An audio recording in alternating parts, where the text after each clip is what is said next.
before YouTube, I had no cars, I had no sports cars, I had nothing like that. So I never just happened with a click. I never just got money just like that.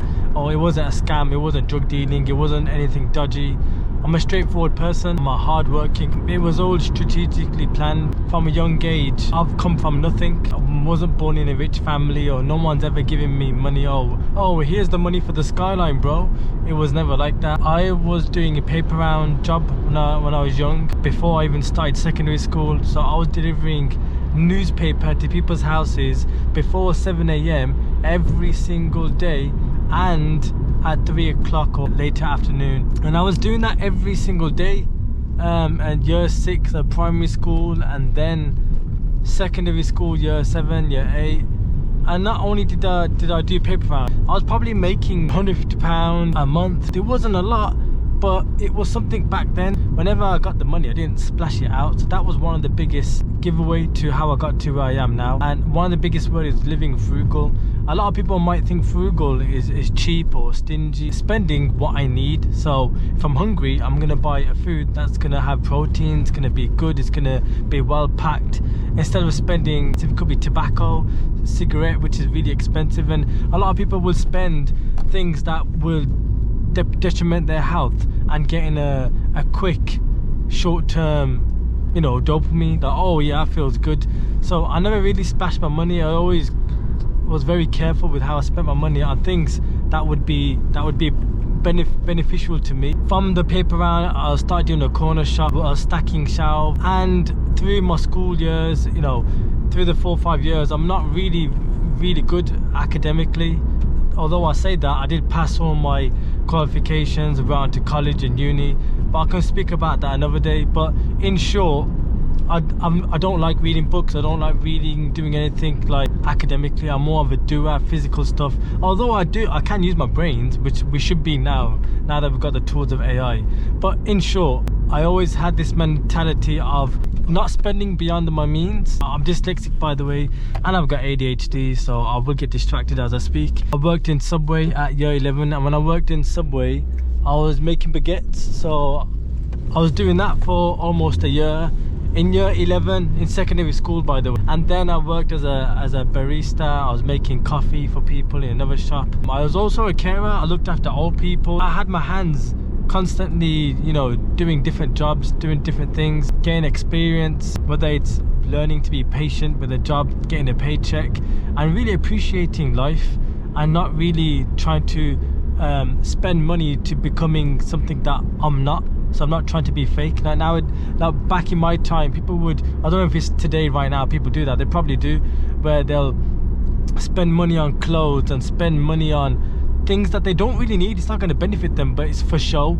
They'll buy an expensive car or buy an expensive watch to show, oh, I'm big, I'm rich, I'm this, I'm that, but it's all fake. I never ever tried to live like that. I never tried to be fake. What you see is what you get. Anyway, in short, I'd save the money up, and I would invest it in things that would make money. No, I don't invest in like what they say, the SP 500 or stocks and shares and stuff. I'd try to invest where the money is more safe. So I would invest in cars, fix cars up, and I would sell them. I'd invest in old items like phones or anything vintage, because I know increment money over time. So I was always a person that would buy things that wouldn't depreciate in value, because whenever you buy something brand new, it will always depreciate over time. So I would never ever do that. Why buy something brand new when you could buy something second-hand less than half the price and do the same job? This is my first ever video. I was trying to talk about finance, and like I said, going back to the title of how I acquired the cars. And you know, in secondary school, I remember buying my first S13, and then I bought an S14. Believe it or not, I bought it for only a couple of £1,000s, and it's probably worth over £10,000. So it's been an investment for a long time. So I've always tried to be conservative with my money. I could have bought an S3, I could have bought an RS3, I could have bought a brand new car, I could have put a deposit on the finance. But you know that money's gonna go down, and when you buy anything on finance, or when you buy anything where you owe people money, just know that there's a catch, because there's interest involved, and then you're gonna pay them double what the car is worth, and in the end you're gonna you won't be, you're, like I said, you're spending above your means. Try to live under your means. Whenever you're spending money, we're not high rollers, we're not rich. At the end of the day, I'll come from nothing, and I like to think the people that watch my videos, it's relatable content. Not to mention, like, when after you're 18, you gotta pay for your bills, you gotta pay for your insurance, you gotta pay for your tax, you gotta pay for your food. You might buy new clothes, you might buy new things. I'm telling you right now, if you was to count everything up, you'd probably be spending like £500 to £1,000 a month. Sometimes when you get into the use of spending non-stop and you're not controlling your money, or you're not bagging up like £1,000 in another bank account, you just think every month, right, I've got this much money to play with, well, why not spend it? And before you know it, every month, you're probably gonna have £1,000 after a whole year, and that's not really gonna buy you anything. But let's just say you were earning like £1,500 a month. You live on £500, you bag £1,000 in the bank, which is what I was doing, and by the end of the year you'll have £12,000 in the bank, and you've still lived, you still have had a good time. You're not spending, you know, lavishly, you're not living luxury, you're just, you know, you're still having a good time. You're spending money where you need it, you're investing on things that are not going to go down in money but go up in money. And I'm telling you, every single year it's going to increment, and before you know it, when you stick to that plan, within 3-4 years you'll have like 30 grand saved up, 20 grand saved up, even 10 grand for the sake of it saved up. That is a lot of savings. And with that money, the more money you get, the more you can level up, the more you can invest on bigger things. A lot of people, they spend all their 20s and they get to 30 years old and they've got nothing. They don't really have anything, and they say, oh, that person's a drug dealer, or that person's dodgy, or, you know, that person, and they think it's impossible. It's not impossible, it's just you didn't really plan your years and you just splashed all your money. Well, you have to have a plan, you have to have a goal, and you have to work towards it. Be very, very strategic. I'm not saying be strict. You can have a life, you can enjoy your life, you can still do things. I still go to car shows, I still, you know, whatever I need. I got clothes, you know, I don't need a watch because your time's on a car and on the phone. So why spend money on things that you don't need? The more you work hard, you ask from the Lord, and you be patient, and you're not, you know, showing off, and you're not spending money. Because, you know, sometimes, you know, when you like respect money and you respect food and you don't be wasteful, like, you appreciate life more. You appreciate life, and that's why God is so giving, the universe is so giving, because of that. One of the biggest things that I've got in life was just trying to be patient, and not like, oh, I want this now, I want to treat myself. It's been 1 year, I haven't really spent money on the clothes that I want. Remember, one big thing, right, I realized in life at a young age, is that everything we see is business. When you go to a shopping mall, everything is there to take your money for business. You don't really need to go to a shopping mall, especially now when you can order the things that you need online. You just get basic clothes from Primark online and straight to your house. If you go on the internet and stuff, there's always things, oh, 20% off, 30% off, try this new thing, 20% off. It's constantly business. There's adverts, there's business, everything is sell to the people.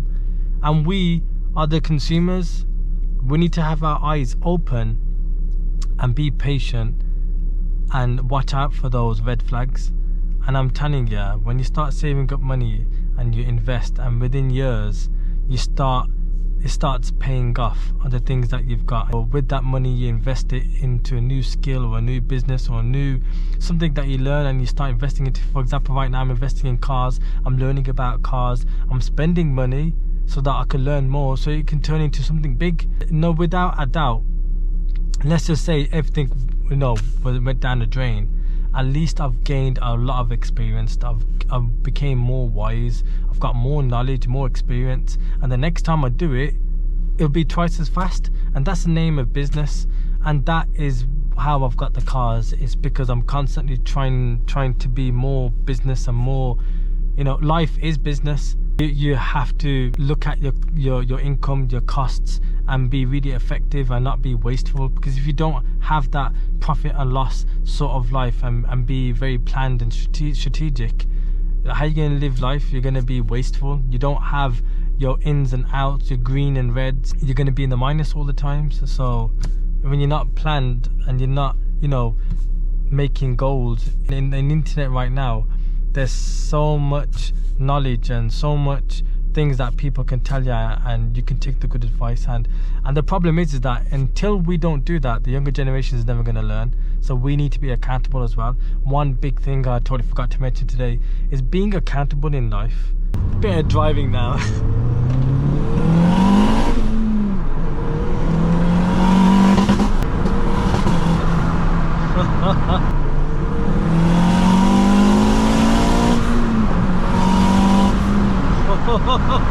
Come on. And you know what, I'm always going to be thankful and grateful. Now I always want to remain humble and thank the Lord Almighty for making this happen. You know, for those of you that work hard, I promise you the universe is very giving, and the Lord Almighty will always give to those that are true, real, work hard, honest. The Lord will always give anything that you want. On that, thank you very much for watching. Peace. See you guys next video. Love.